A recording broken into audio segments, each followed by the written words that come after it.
So what am I talking about today at Consciousness Hacking, the best event in San Francisco?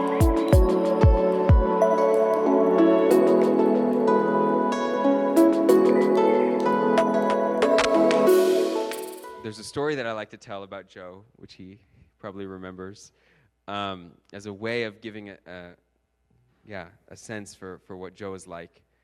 I remember this was about 3 or 4 years ago, maybe 3 years ago, and I was involved in a different project, and we were just at the very earliest stages of starting to raise funds. And Joe, by day, is a venture capitalist. And I was introduced to him through a mutual friend, and we had our big meeting set up. And this was going to be my first time pitching to a potential investor for this project that I was working on. And I come in, Nora, my wife, was there, and we meet at this restaurant, and we sit down, and we have this really awesome 30, 45 minutes of getting to know each other. Joe is just a really heartfelt, open-minded guy. He's just the kind of person you could just talk to for hours, and you kind of lose the time. And at some point in the conversation, Joe's kind of like, okay, so what's the thing? What are you working on? And I kind of start my pitch. And I'm about 30 seconds into it. And Joe just stops and he looks at me and he says, "I'm feeling tension in my body right now." And I just sort of stopped and I looked at him, and it wasn't like an accusation. It wasn't like he wasn't trying to like say that I was doing something wrong. He was just telling me that he just felt tension hearing me. And when I saw that it was coming from this place of love, I just relaxed. And I was like, oh, I can be honest. And I was. And it ended up being a really beautiful conversation. And that's that kind of openness and directness and just cutting through the crap and learning how to get straight to the point is what Joe brings to the table in a really beautiful way.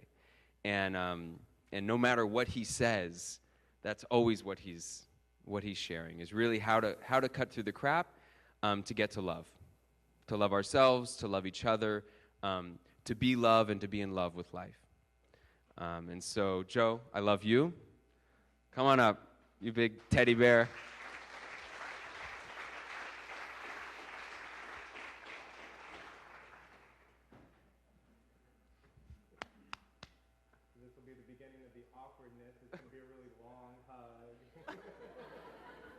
Hi, everybody.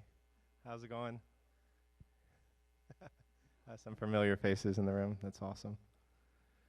So I want to tell you a little bit about the process of getting here. So I show up and I look at Mikey. I say, Mikey, what am I talking about? And he says, oh, you're talking about making decisions. I'm like, awesome. I didn't know because somebody else made the decision about what I was going to be talking about, right? And then I found that out, and I was like, huh, and I still haven't made a decision about how or what I'm going to talk about. Like, up to this point, I actually don't know what's going to come out of my mouth next, which is interesting, right? So neurology, if you think about neurology, and you know this if you're, like, into this shit, it's like, if I go into your brain and I, like, pull out the emotional center of your brain, you cease to make decisions. There's a great book on it called Descartes' Error, I think 2012 or something like that. And basically what happens to a person who has that part of their brain taken out, I think it's on this side, what happens is it'll take them like a half an hour to decide what color pen to fill out a form with, or it'll take them 4 hours to decide where to have lunch. But their IQ will remain the same. They will continue to be having an IQ and be able to take IQ tests that are, in whatever they were before that damage happened to their brain. And right, because I want to be non-emotional in my decision-making, or at least that's what I've been told my whole life, but it's actually an impossibility. If you become unemotional, you actually cease to be able to make decisions. And you can think about this in your own life. It's not hard to really consider how this might be true. The way you can consider is you can think, what do I really not like feeling? Maybe I don't like feeling like a failure, or maybe I don't like feeling unloved, or maybe I don't like feeling abandoned or rejected. And how many decisions have you made in your entire life to not feel that? Or let's think about things you like to feel. Like you like to feel powerful, or you like to feel special, or you like to feel validated. How many decisions have you made to try to get to that emotion? Or another way to think about this for a second is to, okay, so how many people here, okay, this is the time where I ask the audience a question, and then some people hesitantly raise their hand, and a lot of people actually want to, but they don't. I'm asking you actually to all raise your hand if it's true, so I get a real sense of where it's at. How many of you have had a big decision to make and wrote a list of pros and cons or SWOT analysis for the big decision? How many of you guys have done that, right? So imagine you're sitting in front of this list, and you're thinking, which way do I go? And God and Vishnu and Buddha and Steve Jobs come down from heaven, and they're like, here's the guarantee we can make you, is that you're going to be just as happy either way. Where's the pressure in the decision anymore? So we have a whole bunch of assumptions, like this will be more money, and this will get more free time, but all those assumptions are based on what we think will make us happy, what will give us a contentment or give us whatever emotion that we want to have. That's how our brain processes decision making, right? So I show up here without knowing what I'm going to say, and so far this is what's come out, and I still don't know what's going to happen next. And if you think about your own life, there's a million decisions you make every day. The chair you just picked, who you sat next to, none of these things were you like, consciously, I think that if I sit next to a middle-aged man with expensive shoes, I'll get a job. Like, that didn't happen. You didn't, do a SWOT analysis for where you sat. But where you sat or where you have sat in the past might have been something that curbed your life far more than where you went to college or how long you dated that person. Right? So we are constantly making decisions. Some of those decisions have a huge impact on our entire life, and we never even consciously thought about them as a decision. And then we've got other decisions that we thought really long and hard about, and tell me how important they actually were. Some of them probably were. Some of them you can't even remember. Can you remember all the times you wrote the list of pros and cons? Right? So this is how our brains work. Our brains say, oh, I need to figure this out. But as soon as you're having a recursive thought, recursive meaning reoccurring thought about a decision that you have to make, here's the truth of the matter. It means your amygdala is engaged. It means cortisol is running. It means you're scared. That's what it means. So whatever decision you're making from that place is going to be a fear-based decision. Right? If I sat down and I said, oh my gosh, okay, what am I going to talk about at consciousness hacking? It means because I want it to go well. It's because I want you guys to be impressed with me or think that I'm cool or come to my workshop or whatever the hell it is. And the only reason that I can come here and sit here and talk and still not know what I'm talking about is because I don't care if it goes shit sideways. Right? I would prefer it not to, sure. But I'm actually okay iterating and trying things out, which I'm going to do tonight, stuff I've never done. And if it goes wrong, I get to learn. But the only way I can do that is to actually get really good emotionally with feeling like everything went shit sideways. Right? And that's actually where our emotional capacity becomes incredibly brilliant. Right? So if you think about it for a second, if I'm making emotional decisions, then the best way for me to make a clear decision is to be okay with whatever emotion occurs. Oh, cool, I'm rejected. Oh, cool, I am a success. Oh, cool, somebody likes me. Oh, cool, somebody doesn't. If I can actually love whatever emotion is going on inside me, I'm free. Because I can't avoid them. How many people here are heavy-duty meditators? Right? Have you stopped having emotions yet? Right? You have. Yeah, so, okay, so different kind, yeah. And do you have the emotions now? Yeah, okay. Is it that you have them now, or is it that you recognize that you're having them? Yeah, yeah. And look at that smile, I have seen nothing but a smile from you all evening. Yeah, right. The fact of the matter is to say, I don't have emotions is like saying I don't have a physical experience. Like we have an emotional process happening all the time. Our hormones have never turned off. The emotional side of our brain has never shut down. We're just always having an emotional process. You can't stop it, right? It's like the idea of like, oh, I'm going to be enlightened once I like stop having sex. I just stop having sex, then I'll get enlightened, and then I'll stop having wants, and then I'll stop having emotions, and then I'll stop like. So basically, you're saying to be enlightened, you stop being human. Awkward, and not true. So the question is, how do you get good with having every emotion? It sounds kind of crazy, right? Right? So, and here's how I can prove it. All of you feel shame at some point of your life, right? You have some voice in your head telling you how you should be. Does anybody here not have a voice in their head telling them how they should be from time to time? Right. So we all have this. And as soon as that voice says, this is how you should be, it basically means that there's some shame. You're trying to tell yourself that you should be different than the way that you are. I should be skinnier. I should work harder. I should not procrastinate. I should, stop sleeping around. I should stop eating sugar. Whatever it is, there's that shame voice that's happening in your head, right? And as soon as you say, so do this as an experiment. Close your eyes for a second. Yeah. And say out loud, pick something gentle so that you're not embarrassed to say it, but say out loud, whatever it is that you say you shouldn't be doing, say, I do this and that's okay. So it'd be like, I overeat and that's okay. Or I procrastinate and that's okay. Or, so go ahead and do that out loud for a second and see what happens in your internal body when you do it. See how your system registers to saying that. Notice the discomfort that you are feeling before you even open your mouth. Okay, out loud. Go ahead, everybody at the same time.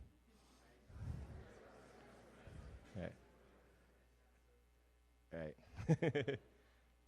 Anybody go without any constriction in the system? Right? How do you love yourself in that? Right? If I have a 9-year-old now, and the other day, I was sitting there, and we have a rule that says no screens in our house. Like, we'll monitor them if they're learning something on YouTube, but that's it. And 9-year-old found the code and was like underneath the sheet. She had her headphones on, and she's like watching some sort of crap on YouTube. And we go in, and we find her. And do you remember when you were a kid when you got that first big moment of shame? And it was like, oh, and you just saw her just go, oh, and she felt so bad, and she started crying, and we didn't say anything. There was no punishment or anything that was going on. She was and I held her, and I'm like, it's okay, this is your job to press boundaries, it's fine, right? That's why they make 9-year-olds, that's their job, right? And my head was going, oh my God, I've got to tell her not to do this, because if I don't tell her not to do this, then she'll keep on doing it. As if the punishment of that shame wasn't great enough. And so I just held her, and she cried, and about 20 minutes later, she tells me the whole deal. It's been going on for 2 weeks. She's found out that she can clear the history. She told me how she found out the passcode. I was proud of her for and that shame is there in all of us, that pit in our stomachs as if we're not good enough, right? And in that is an emotional thing that we're trying to avoid. That's the emotional thing that we're trying to avoid, and that's what our decisions are largely based on. Right? And so how does this relate to your work? Because we're going to do a decision-making thing about work here in a second. How does this relate to your work? So the deal is, if an artist paints art, we have an artist in the room that I just saw is beautiful stuff. If you got a chance, check it out. Can you raise your hand? It's really gorgeous stuff.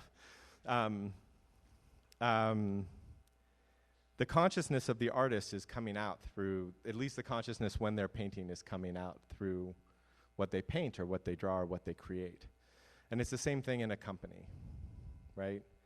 We are getting the consciousness of the people who have created it when we're interacting with the phone, right? And so I can just tell you that there is a lot of fear and anxiety happening in most companies in America, because when you use their products, they create fear and anxiety in you, right? So what does this mean?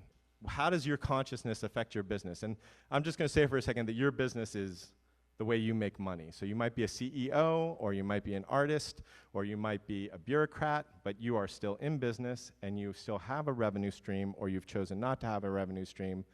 This is the business you're in, right? And how does your consciousness affect your business? So is it, my boss is a dick, or is it, I have learned to rebel against authority figures ever since the relationship with my dad went south when I was 5 years old? Is it, I can't make it to a meeting on time, or is it, like, my mom was like a super Germanic, like, timekeeping person, and I always felt pushed down by my mom? Is it, I can't raise money for my startup, or is it, I have a poverty consciousness because I feel like having money is going to make me dirty? Because my dad and or mom somehow chose money over me, and so I don't like money very much. So our consciousness is affecting the way that we do our business. And guaranteed is whatever decision you have to make that's on your name tag, it has to do with what's happening and what has happened in your system and what emotion you're trying to avoid and how that was created early on in your life. That's how the consciousness affects the business world.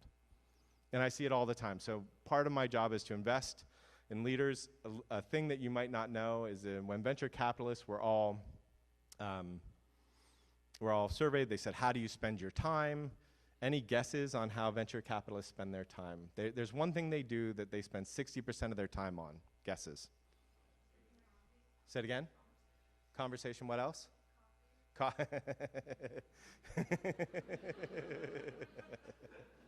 Oh my God. I don't even know a venture capitalist that like doesn't talk on the phone while they're peeing, like stopping for a coffee.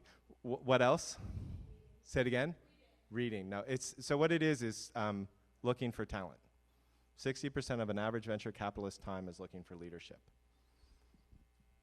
Because in the world of venture capital, the leadership is the most important thing. The consciousness of the person is the most important thing in your investment. Right? The golden rule of venture capital is there is no idea so good bad management can't fuck it up. It's a fact. What was the difference between Amazon and the other online shopping portals? A book and petstore.com, Google and InfoSeek. Same business. What happened? What is it if it's not the consciousness of the leadership? So it's the same thing with you. Is there is a consciousness happening, and it's determining based on a set of fears of feeling or not feeling certain things. And we tell ourselves it's all this intellectual process. So I'm going to ask you guys, so we can narrow it down a little bit, I want to ask you guys to tell me what the biggest question or decision that you have to make around your business is. Like, what's the thing that's like, what's the recursive thought that's happening around your business? So I want to hear from like at least 20 or 30 people. So raise your hand if you've got one. Yeah. Client acquisition. Sales. Okay, great. Sales is a dirty word, so we use client acquisition. Right? Yeah, I get it. What would make sales not dirty?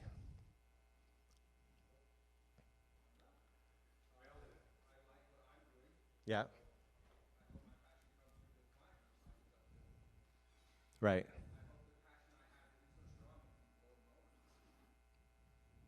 What if it does? Right. Yeah. So imagine if somebody was selling, I'm going to ask the group this just for a second. Imagine if somebody was selling to you, but they weren't leaving themselves to sell to you. Right? Most times when people are selling to you, the way they sell to you is to need you to buy. So they've left themselves. But what if they stay completely authentic to themselves in the sales process? If you imagine that, what's the difference in the way that you would relate to that salesperson? Anybody? More trust. Yeah. Anything else? Like a family member, right? Right. And this is why salespeople who make the relationship the priority are almost always the top salespeople. But relationship the priority doesn't mean caretaking. Relationship as a priority can mean challenging, but it means holding them with care, no matter what you're doing. What else? Yeah, go ahead. Sell your company. All right. What's the problem with selling the company?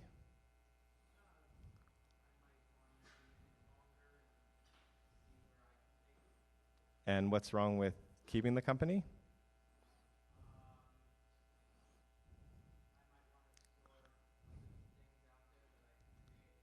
Yeah, and what would it take to change the might on both of them?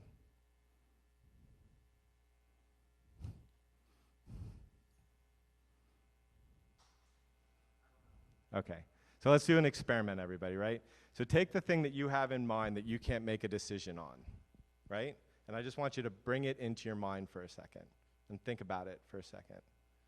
This is the thing that you've been thinking about and thinking about and thinking about. Like, this is the thing that if you shared with a friend, they'd be like, oh, please stop talking about this. That thing, right? Yeah. So just close your eyes, think about it for a second. And I just want you to put your hand over your heart. Just, it's kind of a ridiculous thing, but modern neurology is a ridiculous thing. Right? And I just want you to think, instead of about the problem, just love yourself for trying to solve it. Some of you are cringing. I can see the faces. Don't worry, you deserve the love.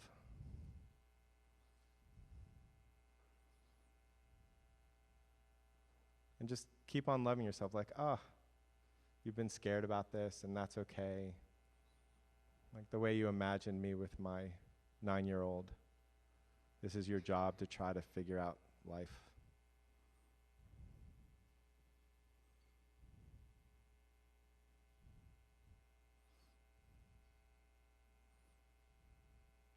And then imagine for a second that you would just be as happy either way. Like God and Vishnu and Buddha and Steve Jobs came down and said, either way, I promise you, you'll be just as happy. I'm watching heads nod. Is there really a question here? Is there really a question here? Yeah, right?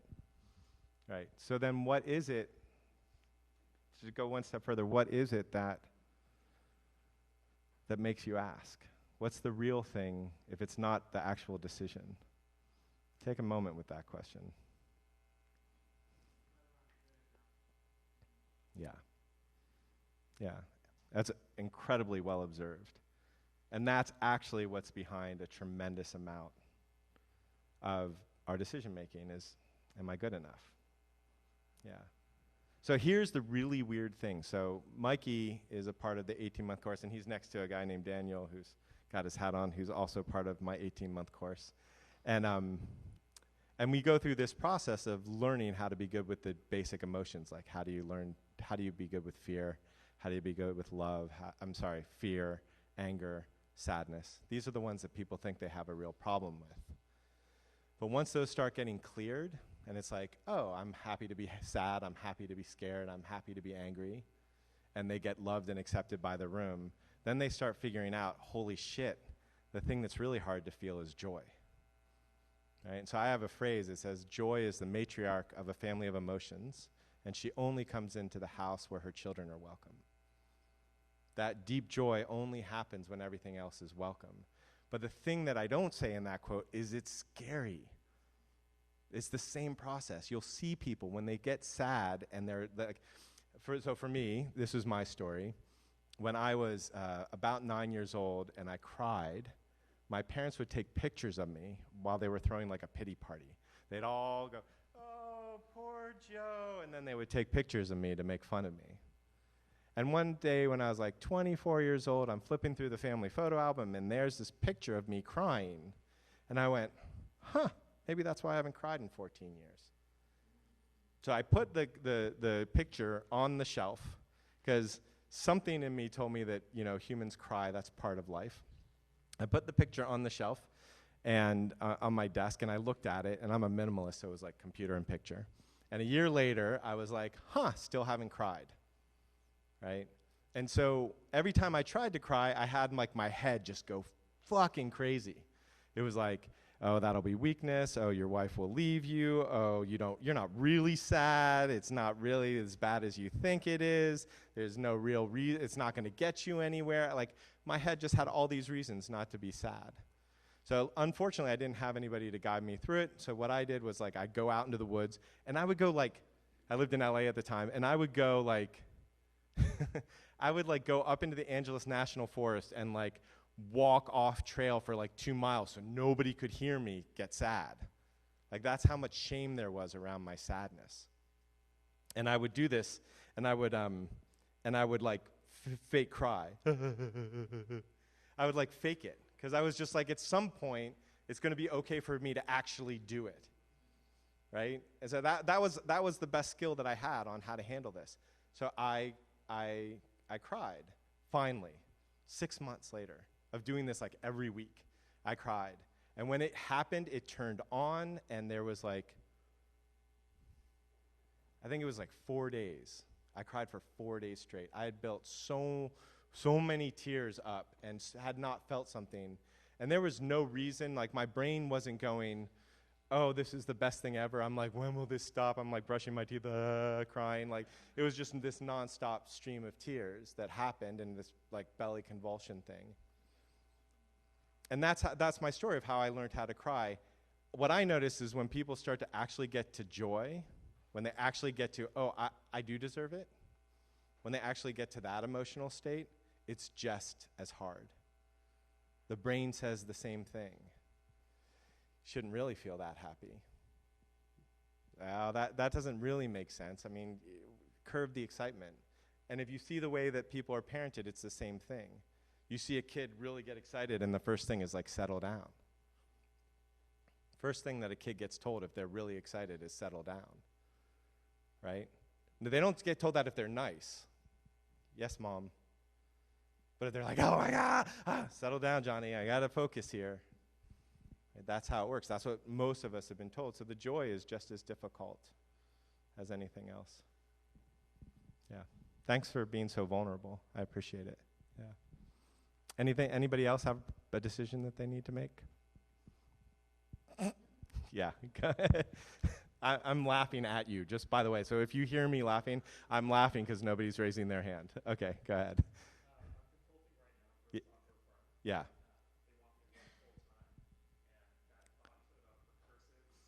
Yeah. Right. Yeah. Hold on just a second, because I just remembered something.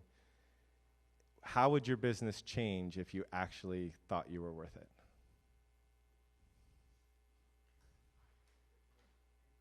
Yeah. Can you point to one specific thing that you think would be different?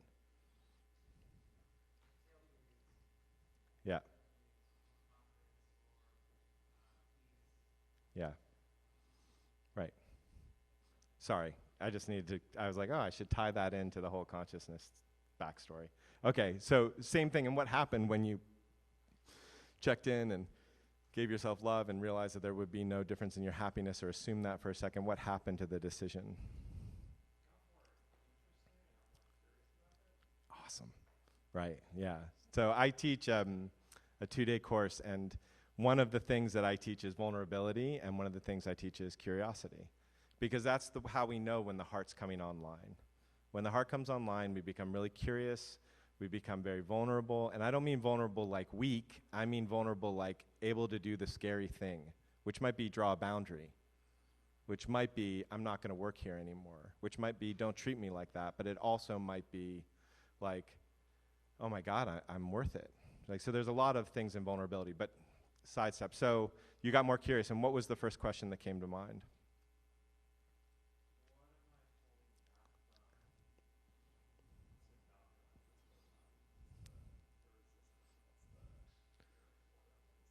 Yeah, right? So how is it, do you think, that you've been asking yourself this over and over again and not gotten to that place of curiosity? Do you have any idea?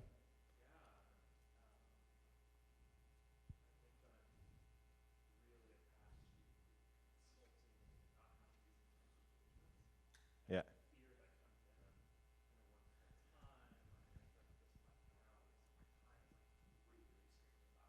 Right.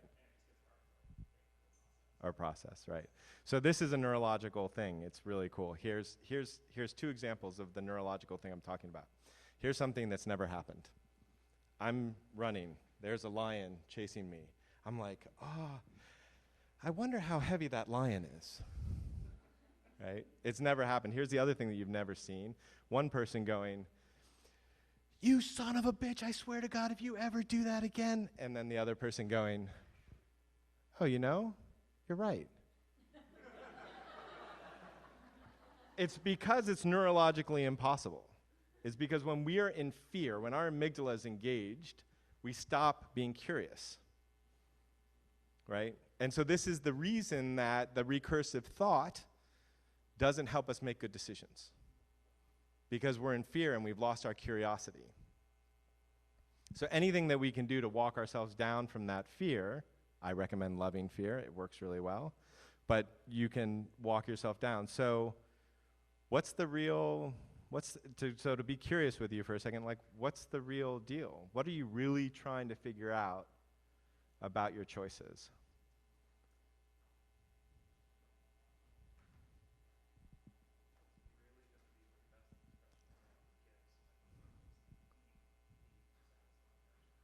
Why do you give a shit?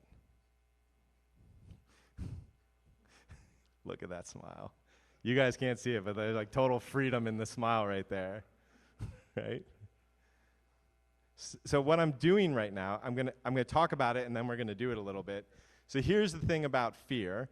The thing about fear is that it needs an end. That's the first thing about fear. It needs a finality. If there's no finality, then fear just dissolves, right? So it's like you get a full-time job. You could quit in 2 weeks if it sucked, right? Immediately you can just feel the fear like, right? You can go back to consulting anytime, right? So the fear needs a finality. It needs something like, oh, if this is going to happen, then this, and then your mind doesn't go past that timeline. And the other thing the fear needs is like, the same thing is a false ending. It also needs a false, emotional ending. And your false emotional ending is, will I have my gifts in the world? So the reason I ask, who gives a fuck about that, is let's see what's beyond the veil of that thought process or emotional process.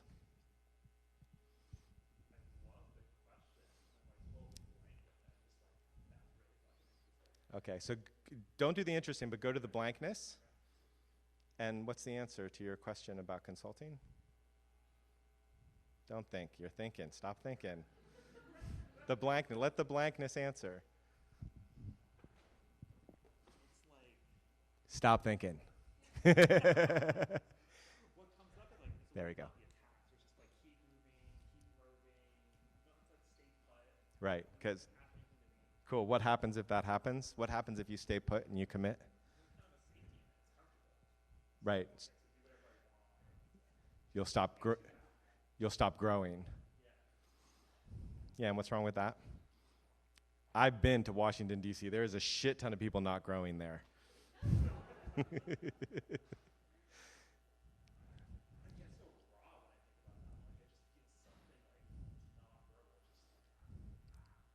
Right. Right. So what happened to you if you weren't improving as a kid?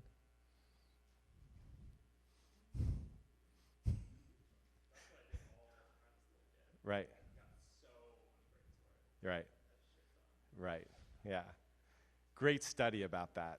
If you praise kids to do shit, it's more manipulative than if you punish them. So my kid does some stuff and it's like, and I go, oh, I see that you built this thing. That's awesome. But I'm never like, good job. And because I'm teaching my children how to move from their place of power, not from what I think is a good thing. So it's that loss of love that's the real scary thing there. Yeah.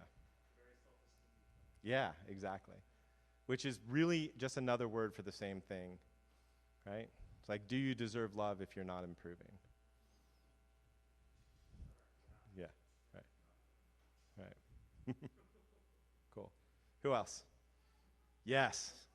Whether to stay in Seattle and build my science or to move back to San Francisco and go in-house. Oh yeah, you got to stay in Seattle. What makes you laugh when I say that?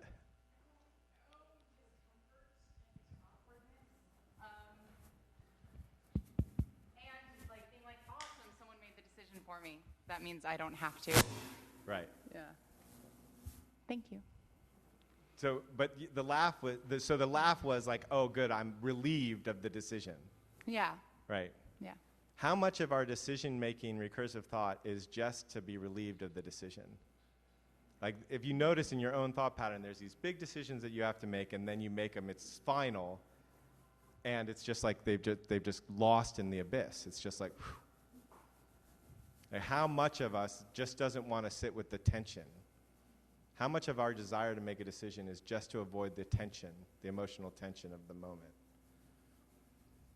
So what did you think? When I said that, did you go, yep, or did you go, nope? I went, yep. Okay. I said, yeah. Great. Silly, right? It feels silly. Right? It feels like a simplification, which is Yeah, okay, cool. Let's talk to your head. no. Yes. No, come on. please. I really want to. What's the Yes. simplification? It doesn't really feel like there's an actual choice. It just feels like I'm spinning myself into a rabbit hole. Yeah, that's it. So what makes you want to spin yourself into a rabbit hole? 28 years of conditioning that say spin yourself into a rabbit hole. What will you get? What will you get? What would I get? I would get to find out what the answer is that doesn't actually exist. But I'd get to find out more. Yeah. And I'd get to like show other people that I went through all this chaos to come to wherever I am. Right, and what happens if you just got there through ease? Oh, ease? Goodness. What Then would it people- wouldn't be a struggle, and then it wouldn't be worth anything. Right. Yeah. So this is the same thing. It's just a different name for the same thing. Right? It's like your worth is in your struggle. Yeah. Right. So what if you knew for sure that I could unconditionally love you if you never struggled again? Then I would get to just experience and just be, and there wouldn't be any decision. There would just be doing. Right. Yeah. So I know that what you're saying is true for you on one level, and I also notice that your head is doing this while you're saying it. So and we all have this kind of tension in us, but tell me what this is. What this is? Yeah. This is probably I'm thinking through it. Let me just be with it. Thank you. It feels like a dismissal, like a physical dismissal. Like, Right. no, that's not the way that this works. You know Right. better. Great. That's great. What would you have to feel if that was to be let go of?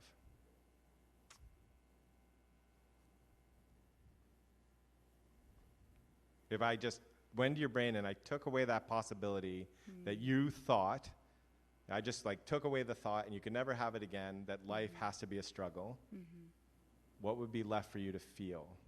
Peace. And, Absolute peace. and what makes peace scary? Because what makes peace scary? Yeah. Everything about peace. Life feels like this constant search for meaning, and if there's no search, then there's no meaning, and then there's peace, and that's the recursive fear. Right. Yeah. Right. The meaning is in our struggle. Yeah, this is a really common thought process or emotional process for people. Yeah. Thank you. Thank you. Yeah. So we'll do a couple more of these and then we'll break up and do something else. How am I doing on time? 8. What time are we done, Mikey? 9. Okay, great. Cool. Yes. Sorry, hold on, because I'm.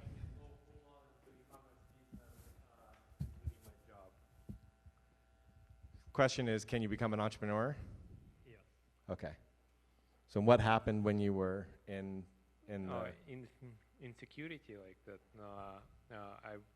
I don't have enough resources like to make it through the first stage. Okay, so let's do the false end. So, cool, I don't have enough resources and you fail. Then what?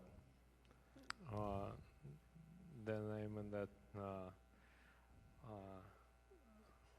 I lose my credit. I Lose your what? credit. Credit? Yep, okay. Credit loss, then what? Yeah. Then I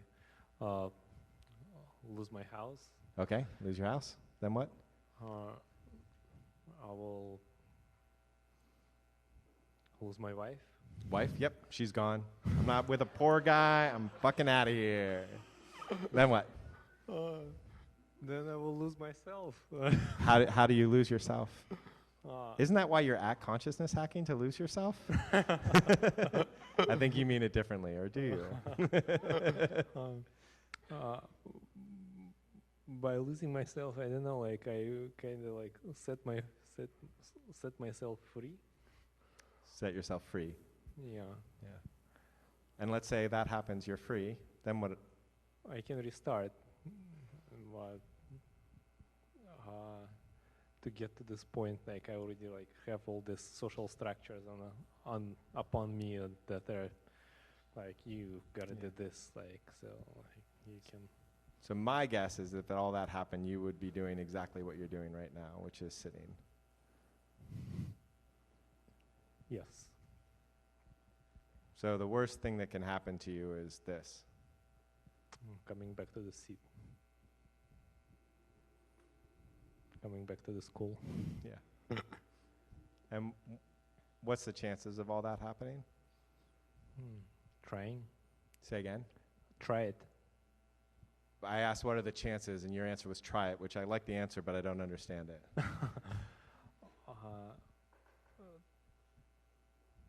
To take the chances, like to try it.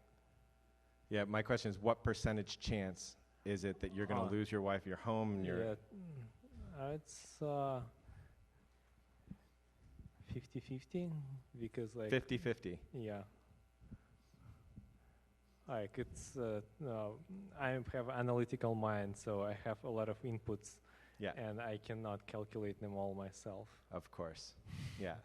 How many people do you know, let's just do a kind of rough thing. How many people that you know started their own business, lost their home, their wife, their credit? 0. Okay. How many people? So probably not 50-50. And let's say you go to the place of failing and losing your credit, but you have all that experience. Are you more hireable or less hireable? I can't think in this matter because I'm 0 hireable as I am right now.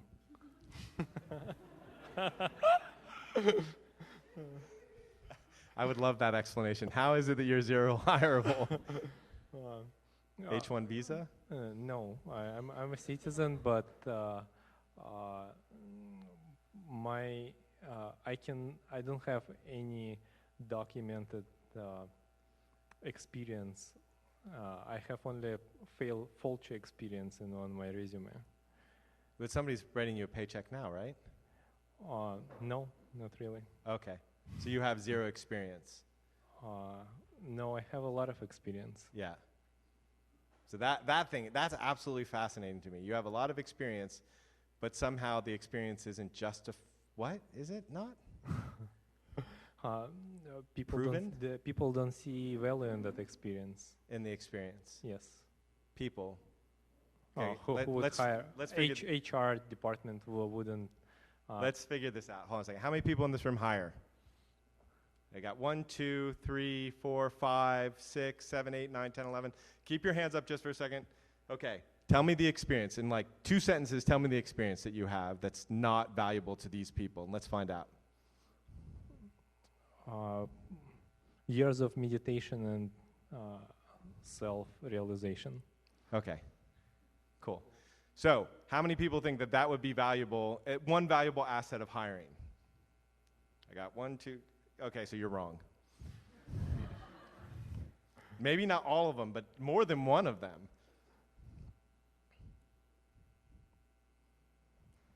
How long has that thought process kept you down? For years. What made it so that you never tested it? Losing my freedom.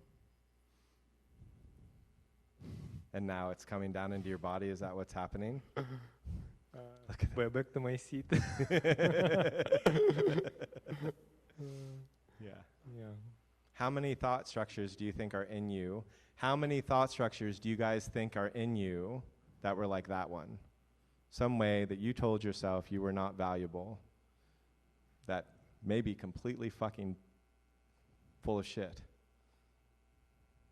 Anybody have less than 10? Yeah. And that thought structure, that's what I call the identity. That's what I call an identity, is some limiting perspective. And every one of them is full of shit. Mm-hmm. Yeah. Cool. All right. If anybody's got a burning one, now is your time to ask, or we're going to go and do a couple of experiments so you guys can check out stuff for yourself. Okay. Should I move? And if so, to where? What do I do next? You should ask me a question. Okay, my specific question is... Done. We're finished. What should we do next? What should you do next? You should ask me a question. Clearly. How should I let my life move next? Like, should I move back to where my family is in Maryland, or to Berkeley, or stay where I'm at? Where in Maryland? Near D.C. Oh, yeah. Look at that face. Is it really a question? Look at that face. Oh, near D.C. Should I go back? Well, you just said how horrible D.C. is. Yeah, I'm not going to answer your question. So, but I'm going to ask the question is, how did you decide just to ask me the question? How did you know that was the next thing to do? I knew it was an option. How did I know to ask you a question? Yeah. How did you know that was the next thing to do? All these people didn't think it was the next thing to do. You thought it was the next thing to do. How did that work? Oh, I've had questions that have been swirling in my head for a long time. So have they. I'm a go-getter, so I raised my hand. I don't know if it's yours or mine, but okay. So you're a go-getter. So that's how you made your decision? Yeah, I decided that it's important to me to figure out my answers. And you're giving really good advice, so maybe I should see what advice you have for me. Okay, I've got some great advice for you. Ready? Check this out. This is going to work for everybody in the crowd except for maybe 3. He's going to be one of them. Stop thinking. Tell me when you've thought, but I'm asking you to stop thinking for as long as possible. Tell me when the first thought comes. When I look up at you, I'm thinking, but then I try to not think. Right, yeah. So you're choosing to not think, and yet you're still thinking. So who's in charge of the thought?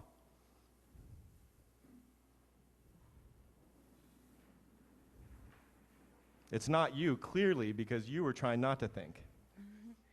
The part of me my mental body, my brain. Your brain was telling your brain to stop. But there's multiple parts of my brain, which is the problem. That is so well said. So then who's asking the question? If you can't control your thought, and there's some part of your brain that's asking the question, what part of the brain is asking the question? The part that's not in the present, but that wants to make my future self safe. Okay, what do you call that part? It's a part that could be, you could call it out of fear, or also out of planning, or vision. Yeah. Okay, so let's call it fear for a minute. Let's just see, right? Do you want that part of you making decisions? Not the fear part, no. Okay. So then what's the other reason to plan?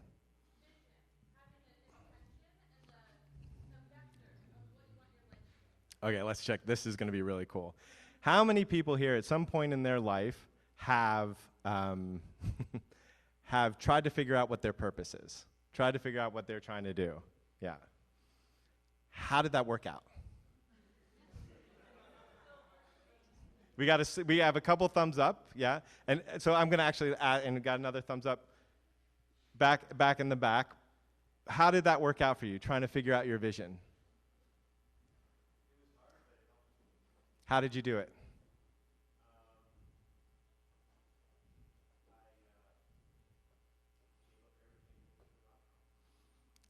Lovely, but how did the decision get made? How did you find the purpose is the question. Like, did you logically think about it? Did you? Okay. Okay. Awesome.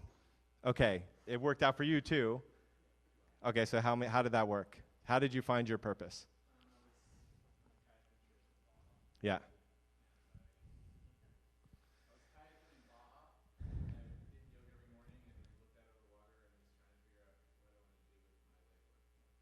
So it was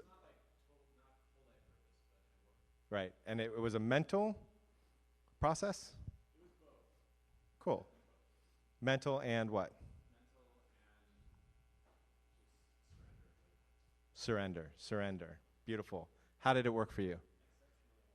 Okay, and how did it work? I love that. I scraped by in school, and then I somehow made it to community college where I visited the Bahamas. Yeah. So like not very talented academically, but I was managed to be in my biology class, and I spent the whole week looking at beautiful coral reef. And towards the end of it, we dove, and it turned out that this coral reef was dead. Yeah. So I like went to shore, and I asked my professor why. He said, "I've been studying this reef for 40 years. It's not pollution. It's not dynamite fishing. It's climate change." Yeah. I said, "Fuck this. I'm gonna do something about that." Great. So was there any trying to figure out your purpose, or did it? Yeah.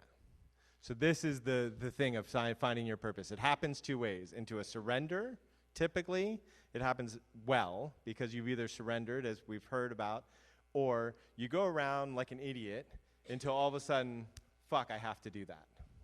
That's how it works. That's how purpose comes. It doesn't your head doesn't figure out your purpose. So in 1920, there was a guy named, some mathematician's going to correct me here, Gödel wrote a mathematic thing that said, it was called the mathematical incompleteness theorem, and it basically said all forms of logic are either incomplete or they either are incomplete or they contradict on themselves at some point. Logic needs postulates. The postulates are emotions. The logical place that you're going to can never actually give you an answer. That's why it doesn't work. It happens through a surrender, through a like, oh, I have to. Cool. I'm trying to, I want to keep on answering questions, so this is really cool. I also want to give people a little bit of an experience. I'm going to give myself, that's too big of a decision. Go ahead. You had your hand raised, and I called on the woman behind you. No longer a question about your business? Is this done? Did I miss? Okay. And so did he, so go ahead. Sorry. Oh. I will make room for you, but I was actually pointing at him and he had his hand up. So, and I just want to be honest about, yeah. I know you are.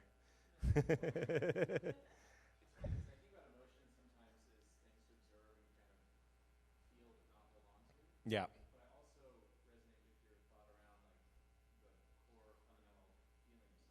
Yeah. I'm saying loving it. Well, like sitting on it, like, okay, so you're a little kid and you're having this, so I've had little children and they have this big emotional temper tantrum, let's say. It's like this really big thing. And if I'm like, eventually that just shuts them down.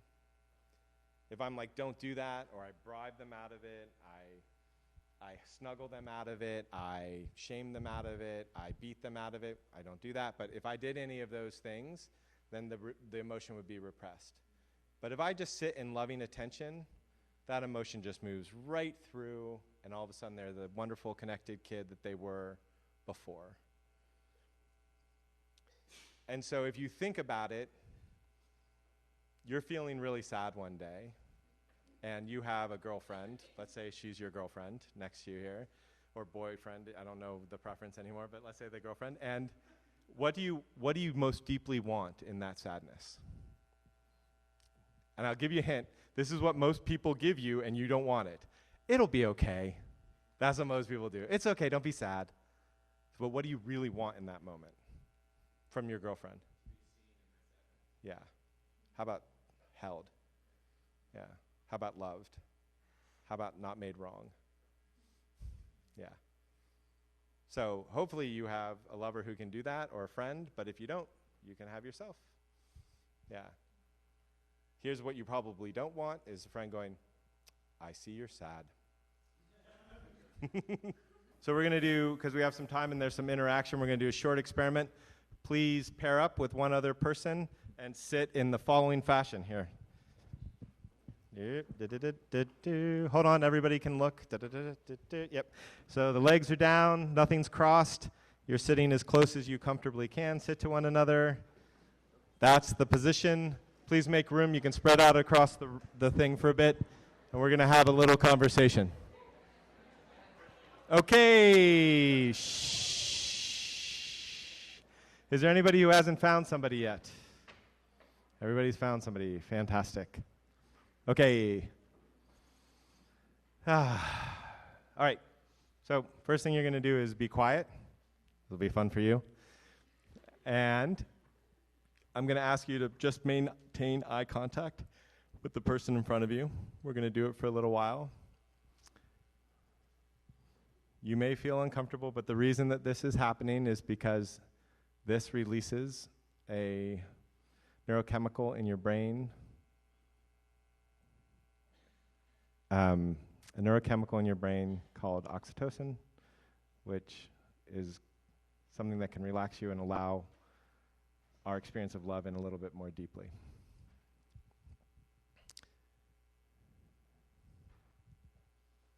And the trick here is to see if you can drop anything you're protecting.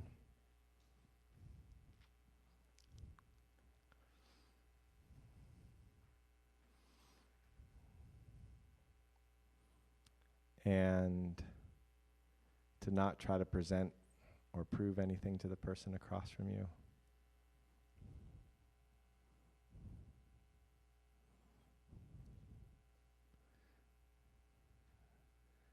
See what it's like to open a little bit more. Be a little more vulnerable with the person across from you.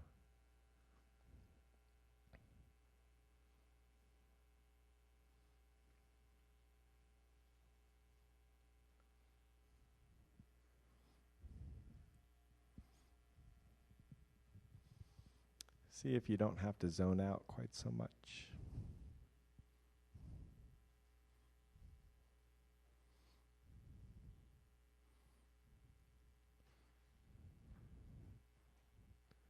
See if you can drop the kind of meditative trance thing and just be human.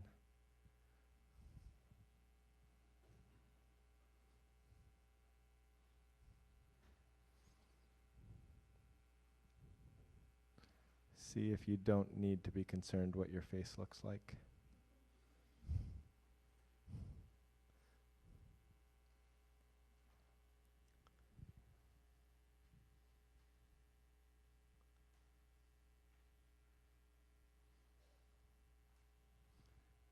See if you can see the person across from you the way that you've always wanted to be seen.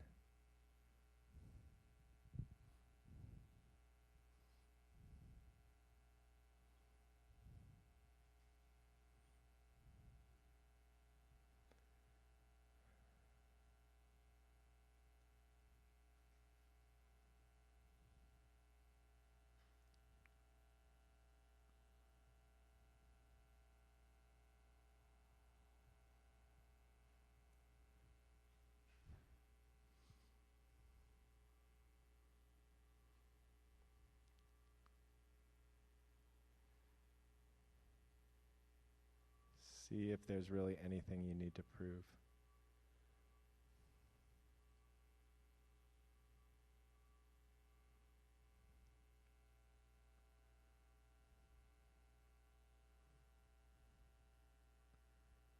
Staying in eye contact, staying in silence.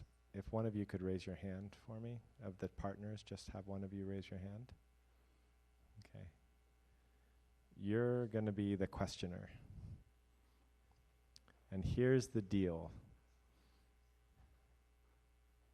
All you can do is ask questions that start with how and what. You don't get to ask any close-ended questions. You don't get to ask any why questions. You can put your hand down once we know. You don't have to ask any, you can't ask any do, is, can, were questions. Just how questions and what questions. That's all you get to ask.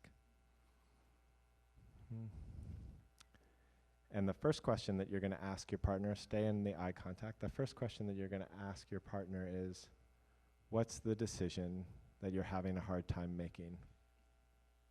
That's going to be your first question. So the rules of engagement here are a little bit different. You are welcome to interrupt the person who's talking at any time, but you can only do it with a how and a what question. Right? So you're welcome to interrupt, but the only thing you get to say are questions that begin with how or what. Right? And what we know is that if your mind's not curious, and if your mind's not vulnerable, you're not coming from a place of love with the person across from you. You're coming from a place of fear. So really check with those questions. See if it's a vulnerable question and see if it's a question that is truly curious. The most common mistake people will make is they will ask questions to try to solve the other person's problem. Don't do that. Who cares if the person solves their problem? It's not real anyway. As we just saw. Okay, go ahead.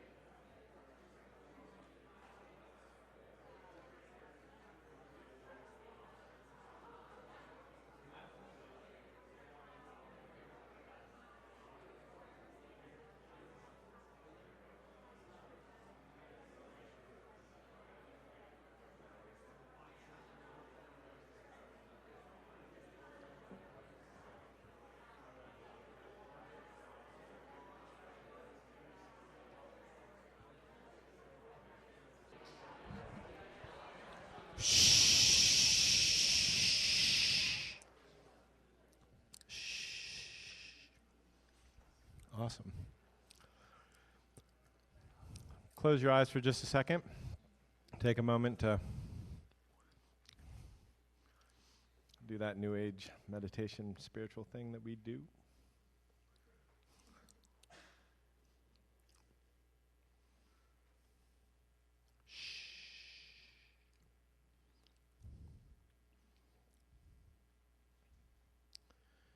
Okay, now the person who was asking the questions is going to be answering, and the person who was answering is going to be asking the questions.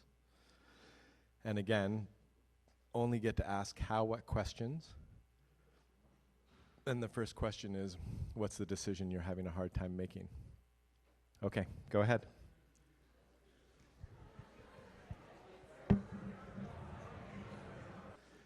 So,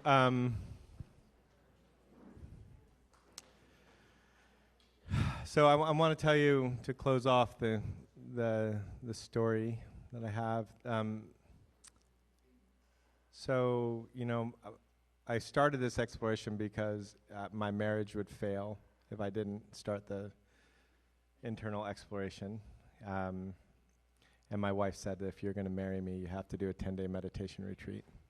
So that's how the whole thing started. And then 20 years or so later, I started to realize that my investments, the most effective thing to help my investments was the consciousness of the entrepreneurial team that was leading it. Do we know what that is? Okay. And then so people started referring me, and all of a sudden I had people asking me for coaching, kind of the high-end coaching folks, and then I had more people ask than I could say yes to, and so I made the decision, because a lot of the teachers that I learned from around the world, because I spent a lot of time really going deep and finding esoteric teachers, had passed away. So I thought it was really important for me to share some of the teachings. And since I couldn't meet everybody one-on-one, I decided to do courses. So every 2 years I do like 8 weekend courses, 2-week courses. So if this is something that you dig and that was effective or useful for you and you want to explore more, I have cards up here that tell you about the courses that are available. The one I would like to pitch is this weekend in Oakland, because many of them are filled up or close to filled up, but the one this Oakland, we don't have a full house yet. So, and there's a discount code on there for that if you're interested. What else is to say about it? Oh, the other thing to say is that, so I offer these weekend courses to figure out who would be right, and a week-long course to figure out who would be right for the 18-month course. And so Mikey, for instance, is part of the 18-month course, and so is Daniel with the hat. So if it's okay with them, you can ask them what that's like, and if it's interesting to you.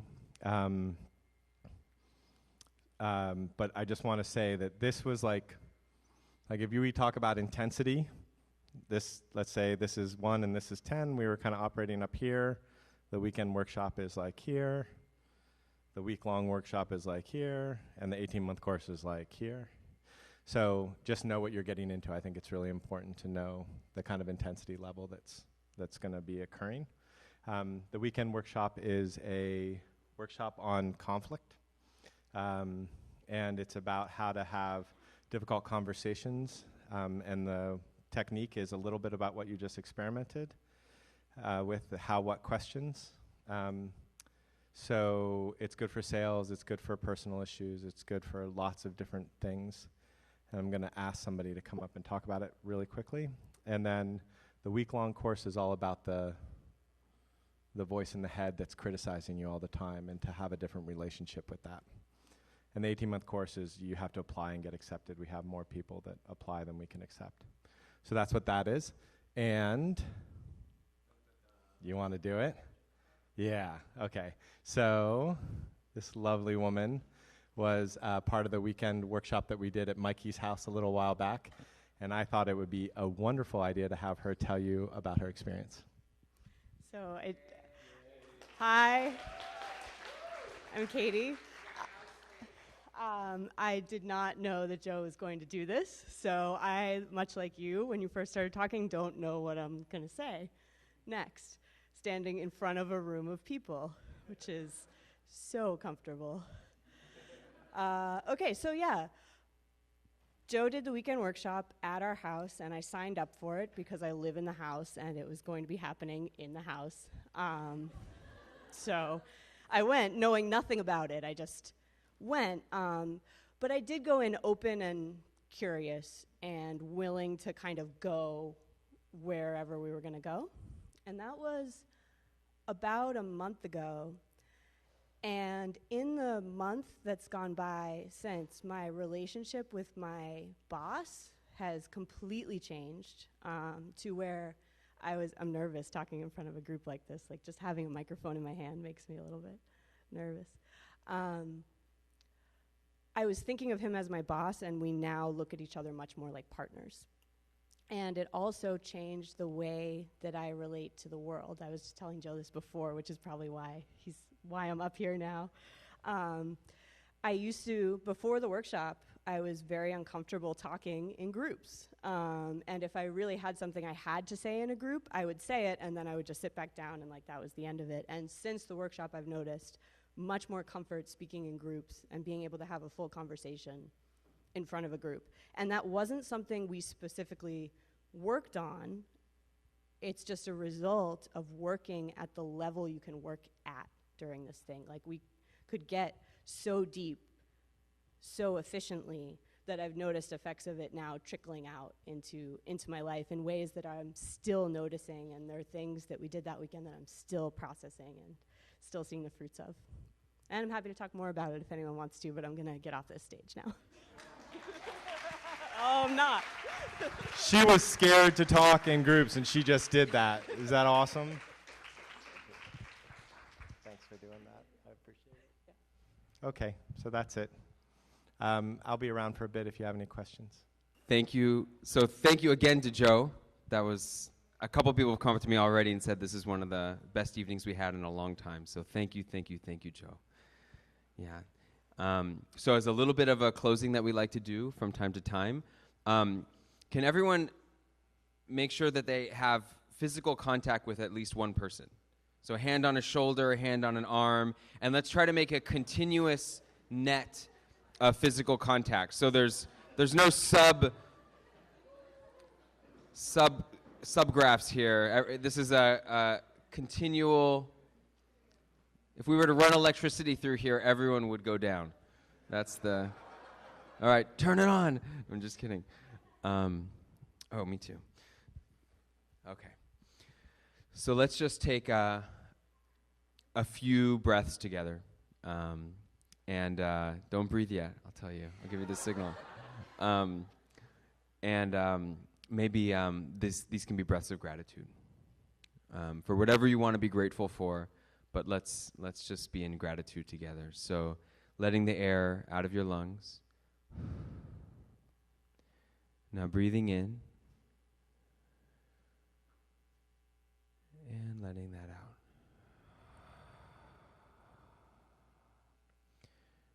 And again, breathing into your heart this time. Actually breathe in the gratitude. Feel your heart expanding.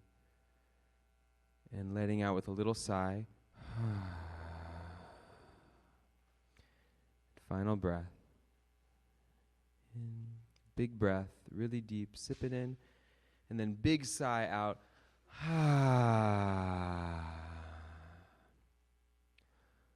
Okay. Good night, everyone. Thank you.